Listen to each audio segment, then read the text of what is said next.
Finally ನನ್ನ ಮಗಳು ಹೊಸಲು ದಾಟಿದ್ಲು. Hi ಎಲ್ರಿಗೂ ನಮಸ್ಕಾರ, welcome back to my YouTube channel. ಎಲ್ಲರೂ ಹೇಗಿದ್ದೀರಾ? ಎಲ್ಲರೂ ಚೆನ್ನಾಗಿದ್ದೀರಾ ಅಂತ ಭಾವಿಸ್ತಾ ಇವತ್ತಿನ ಡೇ ವ್ಲಾಗನ್ನು ನಿಮ್ಮ ಜೊತೆ ಶೇರ್ ಮಾಡ್ಕೊತಾ ಇದ್ದೀನಿ. ಇನ್ನು ಮನೆಯಲ್ಲಿ ಚಿಕ್ಕ ಮಕ್ಕಳಿದ್ರು ಅಂತಂದರೆ ಯಾವಾಗ ಹೊಸಲು ದಾಟ್ತಾರೆ ಅಂತೇಳಿ ವೆಯ್ಟ್ ಮಾಡ್ತಾ ಇರ್ತೀವಿ. ಫೈನಲಿ ನನ್ನ ಮಗಳು ಕೂಡ ಇವತ್ತು ಹೊಸಲು ದಾಟಿದ್ಲು.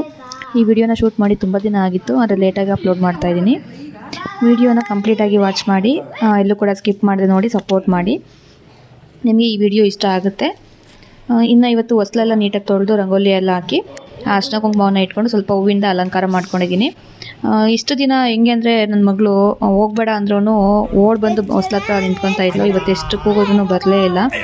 ಆಮೇಲೆ ಆಗೋ ಈಗೋ ಮಾಡಿ ಅಲ್ಲಿ ಫ್ಲವರ್ಸ್ ಎಲ್ಲ ಇತ್ತಲ್ವ, ಅದನ್ನೆಲ್ಲ ನೋಡಿ ಆಚೆ ಬರ್ತಾ ಇದ್ದಾಳೆ. ಅಷ್ಟರಲ್ಲಿ ಅವ್ರ ಅಣ್ಣ ಹಾಡು ಹೇಳ್ತಾ ಇದ್ದ.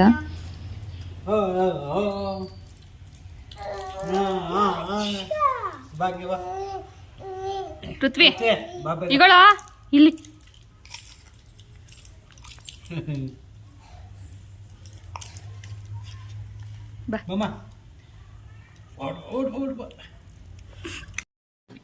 ಇನ್ನು ನಾರ್ಮಲಾಗಿ ಎಲ್ರಿಗೂ ಗೊತ್ತಿರುತ್ತೆ ಮಕ್ಕಳು ಹೊಸಲು ದಾಟಿದಾಗ ಯಾವ ರೀತಿ ಪೂಜೆ ಮಾಡಬೇಕು ಅನ್ನೋದನ್ನು. ಇನ್ನು ನಾವು ಯಾವ ರೀತಿ ಮಾಡ್ತೀನಿ ಅಂತೇಳಿ ನಿಮಗೆ ಇಲ್ಲಿ ತಿಳಿಸ್ಕೊಡ್ತಾ ಇದ್ದೀನಿ. ಹೊಸಲನ್ನು ತೊಳೆದು ಹೊಸಲು ರಂಗೋಲಿಯನ್ನು ಹಾಕ್ಕೊಂಡು ಆ ಕಡೆ ಒಂದು ಈ ಕಡೆ ಒಂದು 2 ದೀಪವನ್ನು ಇಟ್ಟು ದೀಪ ಹಚ್ಕೊಂಡಿದ್ದೀನಿ. ದೀಪ ಹಚ್ಕೊಂಡು ನಂತರ ಇಲ್ಲಿ ಊದ್ಗಡ್ಡೆಯನ್ನು ಬೆಳಕೊಬೇಕು. ಹೊಸಲಿಗೆ ಹಾಗೆ ಮಗುಗೆ, ಮಕ್ಕಳನ್ನ ದೇವ್ರ ಸಮಾನ ಅಂತ ಹೇಳಿ ಕರಿತೀವಲ್ವ, ಹಾಗಾಗಿ ಮಕ್ಳಿಗೂ ಕೂಡ ಸೇರಿಸಿ ಪೂಜೆಯನ್ನು ಮಾಡ್ಕೊಬೇಕು. ಇನ್ನು ಮಕ್ಕಳನ್ನ ಹೊಸಲು ಮೇಲೆ ಕೂರಿಸ್ಬಿಟ್ಟು ಕುಂಕುಮ ಇಟ್ಟು, ಹಣೆಗೆ ಸ್ವಲ್ಪ ಕುಂಕುಮ ಇಟ್ಟು ಹಾಗೆ ಒಂದು ಹೂವನ್ನು ಕೊಟ್ಟು ಮಗುಗೆ ಹೂವನ್ನು ಮುಡಿಸ್ಬಿಟ್ಟು ಪೂಜೆಯನ್ನು ಮಾಡ್ಕೊಬೇಕು. ಪೂಜೆ ಎಲ್ಲ ಆದ ನಂತರ ಕಾಯನ್ನು ಹೊಸಲಿಗೆ 3 ಸಾರಿ ನೀವಿಳಿಸ್ಬಿಟ್ಟು ಕಾಯನ್ನು ಹೊಡೆದು ಹೊಸಲು 2 ಕಡೆಯೂ ಕಾಯನ್ನು ಇಟ್ಕೊಬೇಕಾಗತ್ತೆ, ಹೊಡೆದಿರೋಂಥ ಕಾಯನ್ನು. ಇನ್ನು ನಾವು ಸ್ವೀಟ್ಸ್ ಎಲ್ಲ ರೆಡಿ ಮಾಡಿ ಇಟ್ಕೊಂಡಿರ್ತೀವಲ್ಲ, ಆ ಸ್ವೀಟನ್ನು ಅಂದರೆ ಈಗ ಕಡುಬನ್ನು ಮಾಡ್ಕೊಂಡಿದ್ದೀನಿ ನಾನು. ಮಗು ತಲೆ ಮೇಲೆಯಿಂದ ಕಡುಬನ್ನು ಹಾಕಬೇಕು. ಹಾಗೆ ಒಂದು ಪ್ಲೇಟಲ್ಲಿ ಚಾಕ್ಲೇಟ್ಸ್ ಇಟ್ಕೊಂಡಿದ್ದೀನಿ, ಇನ್ನೊಂದರಲ್ಲಿ ಸ್ವೀಟ್ ಬೂಂದಿಯನ್ನು ಇಟ್ಕೊಂಡಿದ್ದೀನಿ. 3 ಪ್ಲೇಟನ್ನು ನೀವು ಬೇಕಂದ್ರೆ 5 ಪ್ಲೇಟು ಈ ಥರ ಇಟ್ಕೋಬೋದು. ನಾನು ಇಲ್ಲಿ 3 ಪ್ಲೇಟನ್ನು ರೆಡಿ ಮಾಡಿ ಇಟ್ಕೊಂಡಿದ್ದೀನಿ.